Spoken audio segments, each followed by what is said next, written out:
안녕하세요. 벌써 4월 첫 주가 됐습니다.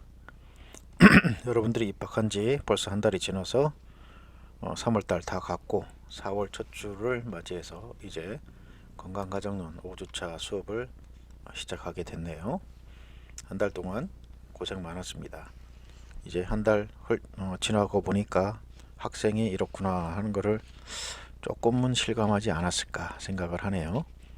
아직은 코로나가 오늘은 많이 줄었다고 하지만은 그래도 13만 명 정도가 나오고 있습니다.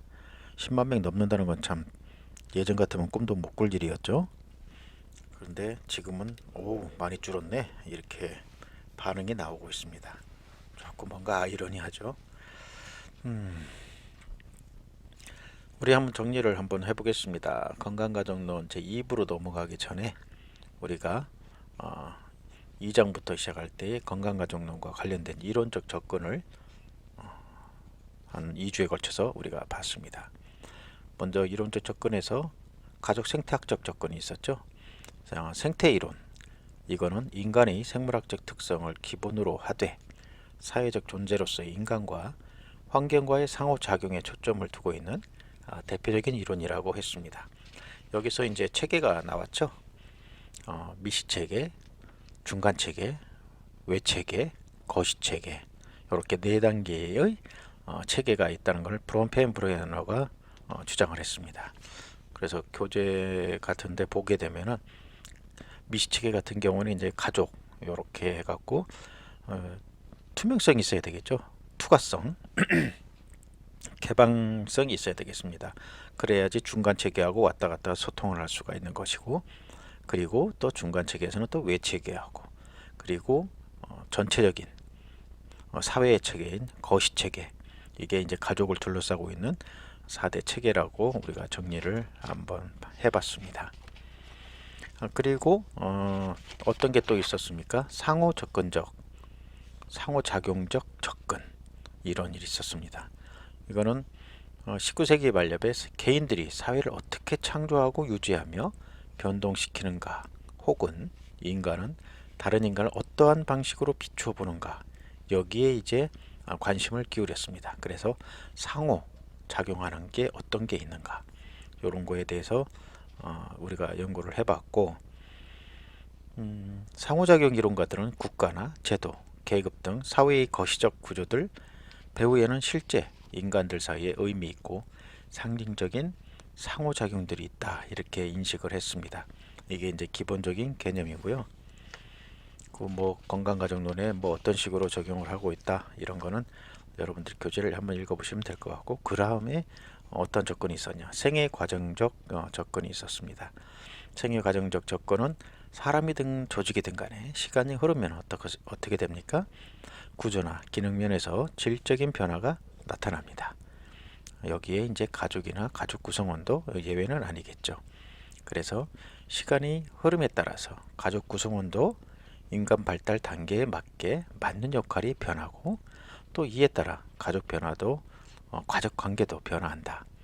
또한 가족을 둘러싼 또 여러 가지 사회적 맥락이나 의미도 달라진다, 이렇게 정의를 했습니다. 그래서 이건 생애가 지나면서 우리 삶이 살아가면서 어떻게 과정이 어떤가, 이런 거에 대한 생애 과정적 접근, 이렇게 나왔고요. 다음 이제 네 번째는 우리 개인적인 생애 과정적도 있지만 이제 가족 발달적 접근도 있습니다. 가족 발달적 접근은 사람이 전 생애를 거쳐서 발달하는 것과 마찬가지로 가족도 단계별 발달 과업을 수행하면서 발달한다, 이런 전제를 갖고 시작을 하고 있습니다. 그래서 시간에 따른 가족의 변화 과정을 설명하는 그러한 이론이다, 이렇게 정리하시면 될 것 같고요. 뭐 이제 다섯 번째로는 여성 접근적, 여성주의적 접근. 여성주의적 접근은 어떤 게 있냐? 우리 사회에서 문제가 되고 있는 남성 중심 제도, 뭐 요즘은 많이 줄었다 하지만은 아직도 남성 중심적인 제도는 많이 있습니다. 특히 우리나라뿐이 아니고 뭐 여러 나라, 뭐 선진국이라고 하더라도 남성 중심적인 제도가 있는 나라가 흔합니다. 그리고 문화라든지 가치관에 대해서 성에 따른 차별과 불평등을 제기하는 게 어떤 거냐? 여권론적 관점입니다. 그래서 여권론적 관점은 여성 문제의 성격을 보는 입장의 차이에 따라서 크게 자유주의, 또 마르크스주의, 급진주의, 사회주의 이렇게 네 가지의 여권론이 등장한다. 그래서 네 가지에 대해서 했습니다. 자유주의, 마르크스주의, 급진주의, 사회주의 여권론. 그리고 여섯 번째로는 경제학적 접근을 했었죠.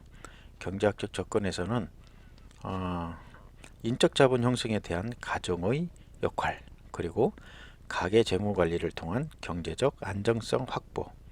자, 이러한 이슈와 관련되어 건강가정 정책 및 건강가정 사업에 대한 요구를 도출하는 게 경제학적 접근이라고 봤습니다. 자, 이렇게 여섯 가지를 우리가 이제 다 봐갖고 건강가정론과 관련된 이론적 접근을 봤습니다. 이렇게 좀 간단하게 정리를 한번 하게 되는 거고요.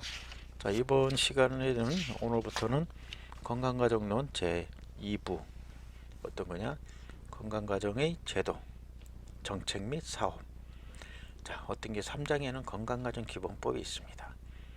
그러면 건강가정에 대한 이 법률이 있어야지만이 모든 것이 확실하게 법에 의해서 통제를 받을 수 있고 또 상을 받을 수도 있고 여러 가지 건강가정 기본법이라는 게 있어야지만이 우리가 헌법 아래 법률로서 모든 건강가정을 지킬 수 있다 이렇게 얘기할 수 있고요. 4장은 건강가정 정책은 어떤 게 있고 건강가정 사업은 또 어떤 게 있냐, 그리고 6장은 다문화가정 지원 사업엔 또 어떤 게 있는 건가 다 같이 보도록 하겠습니다. 먼저 건강가정 기본법.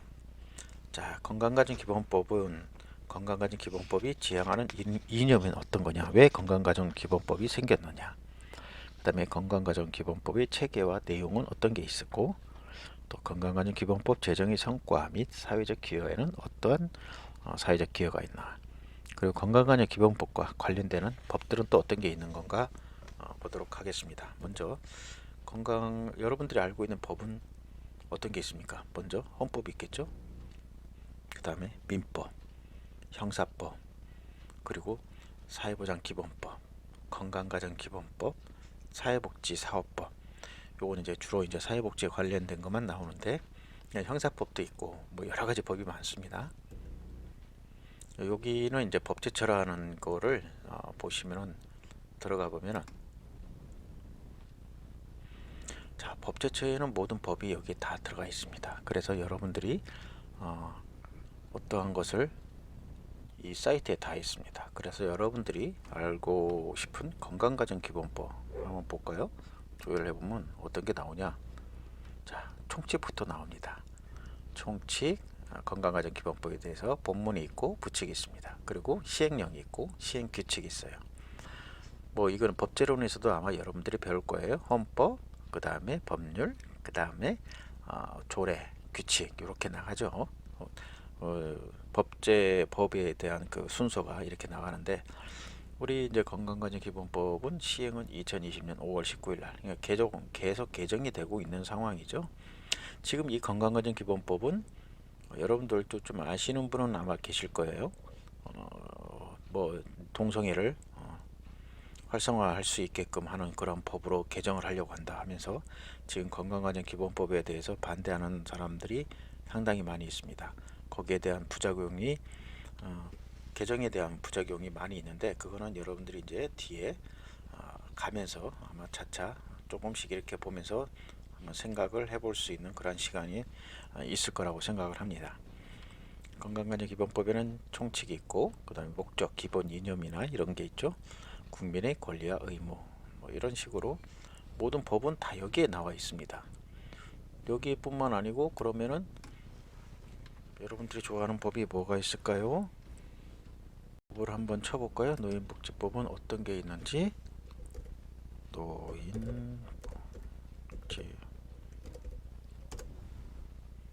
노인복지법도 개정한 지 얼마 안 됐습니다.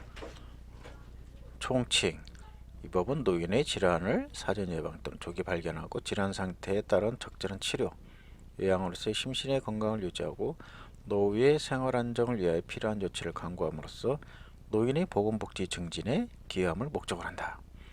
자, 여러분들 보시다시피 이 법제처에는 여러분들이 알고 싶어하는 모든 법, 형사법이면 형사법, 뭐 청소년보호법이면 청소년보호법, 여러 가지 법률이 다 나와 있습니다. 그래서 혹시라도 여러분들이 법에 대해서 뭐 찾고 싶고 그러면 거 있으면 이 법제처 사이트에 들어가서 찾으시면은 잘 알 수 있을 거라고 생각을 합니다. 자, 이런 식으로 해서 우리는 법에 대해서 이제 건강가정론인데도 법에 대해서 한번 봤습니다. 건강가정에 대한 법은 어떤 것인가? 건강가정기본법 있습니다. 어디에서 찾아요?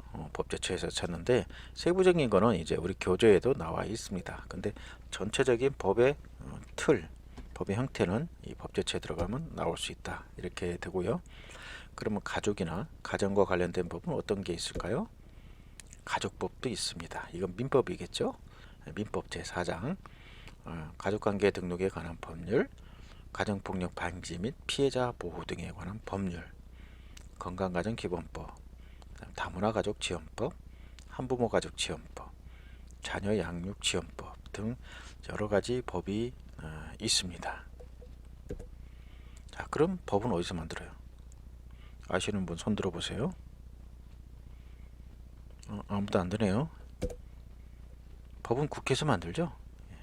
그리고 정부에서도 이제 좀 만드는 것도 있고, 근데 입법부가 어디입니까? 국회죠. 예, 법은 국회에서 만들고, 또 법은 어디서 시행할까요? 그러면 입법부, 사법부, 행정부에서 법을 시행하죠. 행정부에서 정부에서 이제 법을 시행하는 그러한 절차가 있습니다. 근데 법이 잘못되고 그래도 어떻게 해요? 그러면 입법부가 잘못한 거겠죠. 예, 법은 주로 대통령도 만들 수도 있고 정부에서 만들 수도 있고 하지만 입법부는 국회입니다.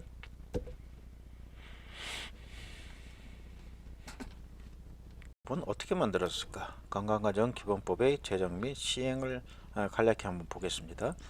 건강가정기본법은 2001년 9월 달에 가정복지기본법안을 발의했어요. 김성순 의원이. 그리고 2003년 7월 달에 건강가정육성기본법안을 발의했습니다. 이것도 박종훈이라는 의원이 했고, 그리고 2003년 8월 22일 날 가족지원기본법안을 발의했습니다. 여러분 소설가 김홍신 씨 알죠? 예, 이분이 국회의원 시절에 대표 발의를 했습니다. 그리고 2003년 8월 27일 날 건강가정육성기본법안 입법을 예고를 했어요. 2003년 12월 29일 날 건강가정기본법이 국회에 통과했습니다. 법을 어디서 만든다고요? 입법부인 국회에서 만든다고 했죠. 그리고 2004년 2월 9일 날 국회를 통과했는데 2달 후에 건강가정기본법을 공포를 했습니다. 2004년 12월 31일 날 건강가정기본법에 대한 시행령이나 시행규칙을 제정을 했어요. 그 법은 건강가정기본법은 큰 틀은 잡았는데 어떻게 시행을 하겠다. 그리고 거기에 따른 규칙은 어떤 거다. 이걸 세부적으로 정해야 되거든요.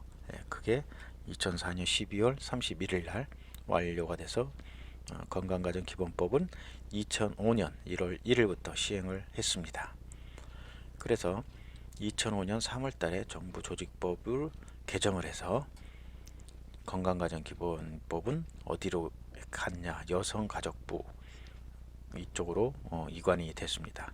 근데 지금 현재 이제 여가부를 폐지한다는 그러한 정책을 하려고 하기 때문에 아마 이 건강가정기본도 기본법도 다른 부서로 아마 가겠죠. 그러면 폐기될 수는 없습니다. 그래서 2005년 3월 달부터 여성가족부로 이관이 됐고, 그 다음에 건강가정기본 규칙이나 이런 것들 실태조사 이거는 5년에 한 번씩 한다고 했죠. 그래서 2005년부터 시작을 했습니다. 그래서 2010년이 1차, 2015년이 3차 뭐 이렇게 해갖고 2005년도부터 2010년, 15년, 20년, 25년 이런 식 5년 단위로 시행을 하고 있습니다. 그거는 이제 뒤에 가면 계속 나올 거라고 생각을 하네요. 자, 그럼 이제 건강가정기본법이 지향하는 이념은 어떤 것인가?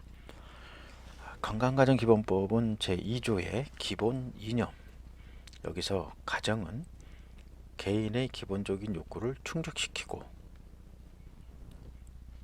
기본 이념 뭘까요? 제2조 가정은 개인의 기본적인 욕구를 충족시키고 사회 통합을 위하여 기능할 수 있도록 유지 발전되어야 한다. 이게 기본 개념입니다. 이렇게 건강가정기본법에는 기본적인 이념을 제시를 했습니다. 자, 이는 이제 가정이란 개인의 기본적인 욕구를 충족시킬 수 있는 바탕을 제공함과 동시에 사회 유지의 기초가 됨을 명시하고 있습니다. 기본 이념에서 법 전체를 대표하는 이념을 제시하고 있다면, 자, 이와 함께 건강가정기본법의 실천을 통해서 궁극적으로 추구하는 이념이 뭔가, 그리고 구체적으로 우리가 이걸 살펴볼 필요가 있겠죠. 자, 이는 법의 지향성을 가늠하는 것이며 구체적으로 법에 담긴 정신을 분석하는 것입니다. 자, 이 건강가정기본법이 추구하는 이념을 5가지로 정리할 수 있는데, 법 전문가와 함께 살펴보게 된다면, 첫 번째로 개인의 행복과 건강한 사회의 기초가 되는 가정의 건강성 증진, 그 다음에 두 번째로는 생활 공동체인 가정에 대한 강조와 가정 단위의 통합적인 서비스 제공, 세 번째로 양성평등하고 민주적인 가족 가치의 구현, 네 번째로 가정의 자립과 협동 그리고 국가의 지원 강화, 다섯 번째 가족 문제에 대한 사전적 그리고 예방적 지원의 필요, 이렇게 5가지로 구분을 할 수가 있겠습니다. 먼저 첫 번째로 이제 가정의 건강성 증진이죠. 가정의 건강한 가정은 그 가정에 속해 있는 개인의 행복에 기여할 뿐 아니라 건강한 사회, 건강한 국가의 기본이 됩니다. 자, 여기서 건강가정기본법은 가정의 건강성 증진을 통하여 건강한 사회를 구현하는 것이 궁극적으로 개인의 행복과도 불가분의 관계를 가진다고 할 수 있습니다. 그래서 개인, 가정, 사회 이런 상호작용적인 관점을 갖고 있습니다. 자, 종종 개인은 가정이라는 공동체 안에서 자신의 자유와 권리를 제한받을 수 있죠. 그러나 가정 공동체 해체가 아닌 존립이 궁극적으로 가족 구성원의 행복으로 환원되기 때문에 우리는 가정의 유지가 개인의 자유를 무시하는 것이 아닌 개인의 선택과 행복으로 귀결된다는 것을 알고 있습니다. 즉 개인의 행복은 개인의 자유와 함께 건강한 가정의 유지에 포함된 개념으로 받아들여야 하겠죠. 나아가 가정 문제의 증가로 인한 가족 갈등과 가족 해체는 사회 비용을 증가시키고 그 비용 부담 역시 가정의 몫이라고 할 수 있습니다. 자, 이런 의미에서 사회적 자본의 중요성에 대한 인식은 건강한 가정이 어떻게 사회적 자본으로 기여하며 또 건강한 사회의 기초가 되는지 보여주고 있습니다. 건강가정기본법에서 건강가정이란 가족의 모든 욕구가 충족되고 인간다운 삶이 보장되는 가정, 이렇게 정의하고 있습니다. 어디요? 건강가정이란 여기 법에 딱 정의가 되어 있습니다. 세 번째입니다. 세 번째 정의가 가족이라고 하는 것은 혼인, 혈연, 입양으로 이루어진 사회의 기본 단위를 말한다. 예전에는 입양을 가족이라고 보지는 않았습니다. 그래서 이것 좀 범위가 좀 넓어졌습니다. 개정 2018년 1월 16일 날. 그리고 가정이라고 하면 가족 구성원이 생계 또는 주거를 함께하는 생활 공동체로서 구성원의 일상적인 부양이나 양육, 보호, 교육 이렇게 이루어지는 생활 단위를 말하고 있습니다. 자, 1인 가구라고 하면 뭡니까? 한 명이 단독으로 생계를 유지하고 있는 생활 단위라고 할 수가 있겠죠. 그리고 세 번째 이제 우리가 보여오는 건강 가정, 이거는 뭐냐? 가족 구성원의 욕구가 조금 잠깐만요. 요거 펜으로 해야 되겠네. 가족 구성원의 욕구가 충족되고 인간다운 삶이 보장되는 가정을 뭐요? 건강가정이다. 이렇게 정의를 하고 있습니다. 그리고 건강가정 사업이라 하면 건강가정을 저해하는 문제, 가정문제라고 볼 수가 있겠죠. 이것을 발생을 예방하고 해결하기 위한 여러 가지 조치와 가족의 부양, 양육, 보호, 교육 이런 가정 기능을 강화하기 위한 사업을 말하고 있습니다. 건강가정이라는 의미를 여러분들 좀 아시겠죠? 나아가 이제 모든 국민은 가정의 구성원으로서 안정되고 인간다운 삶을 유지할 수 있는 가정생활을 영위할 권리를 가진다. 여기 4조에 있습니다. 이건 4조인데 국민의 권리와 의무. 모든 국민은 가정의 구성원으로서 안정되고 인간다운 삶을 유지할 수 있는 가정생활을 영위할 권리를 가진다고 딱 떨어졌습니다. 가질 수 있다가 아니고 있다 그러면은 영위할 수도 있고 안 할 수도 있고 이렇지만은 권리를 가진다. 이거는 이 권리는 내가 가질 수밖에 없다. 그런 얘기입니다. 그리고 2항에는 모든 국민은 가정의 중요성을 인식하고 그 복제 향상을 위해서 노력을 해야 된다. 이렇게 정리를 하고 있습니다. 자, 이거는 뭐냐? 헌법에 보장된 개인의 행복 추구의 권리. 헌법 제 10조죠. 그리고 인간다운 생활을 할 권리. 헌법 제 34조. 이걸 구체적으로 반영하고 있는 것입니다. 자, 그러면 헌법을 한번 볼까요? 이것도 바꿔야 되겠네. 헌법을 쳐보겠습니다.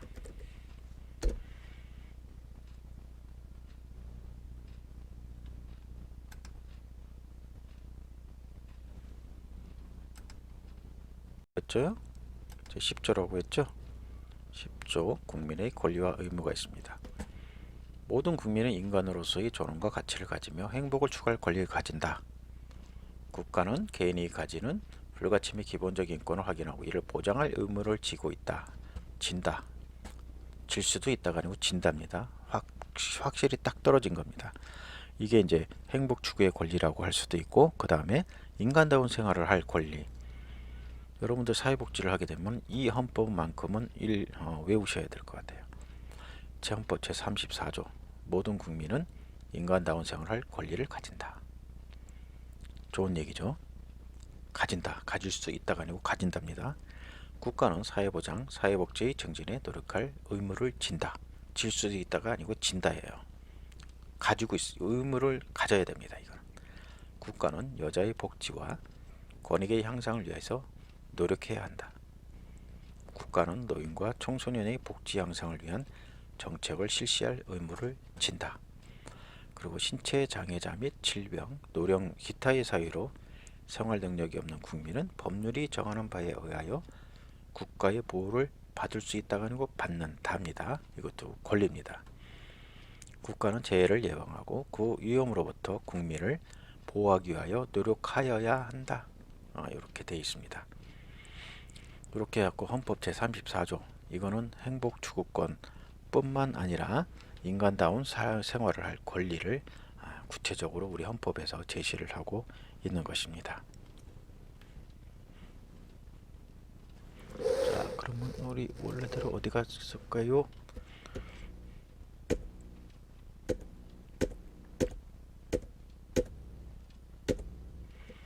자, 이게 이제 우리가 보는 게 가정의 건강성 증진이죠. 그래서 건강한 가정이 개인의 행복과 사회적 건강성을 담보할 수 있게 하기 위해서 국가와 지방자치단체는 가정이 최소한의 경제적 안정과 의식주 생활의 안정을 유지할 수 있도록 지원을 해야 하겠습니다. 저소득, 실업, 가계부채의 증가, 신용불량 등으로 인해서 해체되는 가정의 증가는 가정의 건강성이 심각히 위협받고 있다. 이것을 내포하고 있는 지표입니다.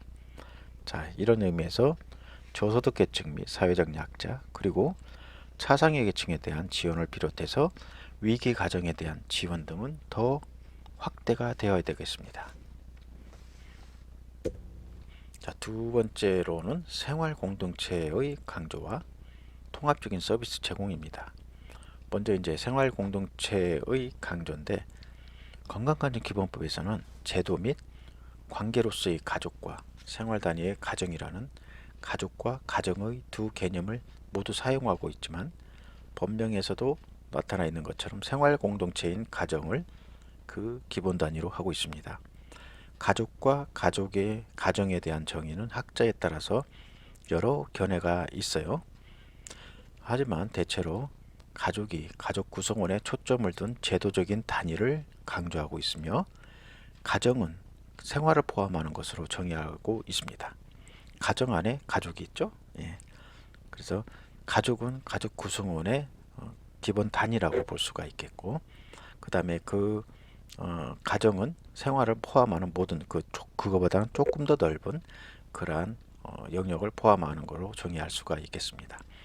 그래서 건강관리기본법에서는 가족을 혼인, 혈연, 입양으로 이루어진 사회의 기본 단위로 정의했다고 아까 제가 조금 전에 우리 건강관리기본법 제3조 1항에 나온 걸 보여드렸습니다.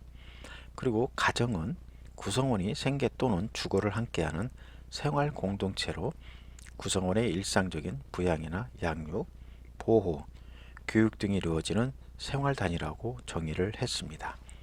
아까 우리가 건강관리 기본법을 보여주면서 말씀을 드렸습니다. 자, 그래서 지금 1교시 시간이 좀 지났는데 1교시 여기서 하고 마저 남은 과정은 다음 시간에 하도록 하겠습니다.